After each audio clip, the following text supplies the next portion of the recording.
वित्तीय वर्ष 2023-24 के बजट आने में करीब 3 हफ्ते का समय बचा हुआ है।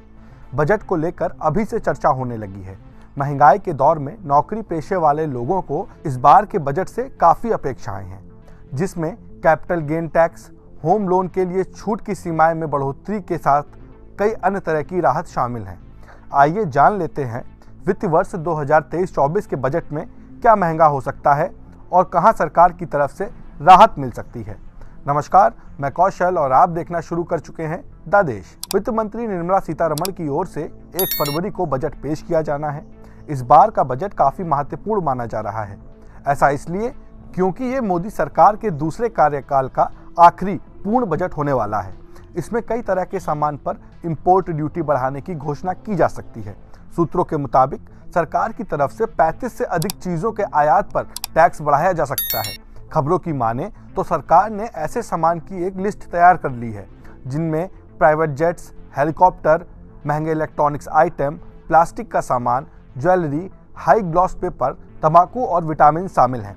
जानकारों की माने तो आयात कम करने, इसके साथ ही देश में इन चीज़ों के उत्पादन को बढ़ावा देने के लिए इन पर इंपोर्ट ड्यूटी बढ़ाई जा रही है। सरकार का मानना है इससे आत्मनिर्भर भारत मिशन को बल मिलेगा। पिछले साल भी सरकार ने बजट में कई चीज़ों पर आयात शुल्क बढ़ाने की घोषणा की थी। रिपोर्ट्स के मुताबिक इंपोर्ट ड्यूटी बढ़ाना सरकार की लॉन्ग टर्म योजना का हिस्सा है। सरकार देश में ही इन चीज़ों के उत्पादन को बढ़ावा देना चाहती है। आपको याद होगा साल 2014 में जब मोदी सरकार बनी थी तो प्रधानमंत्री नरेंद्र मोदी ने मेक इन इंडिया प्रोग्राम शुरू किया था।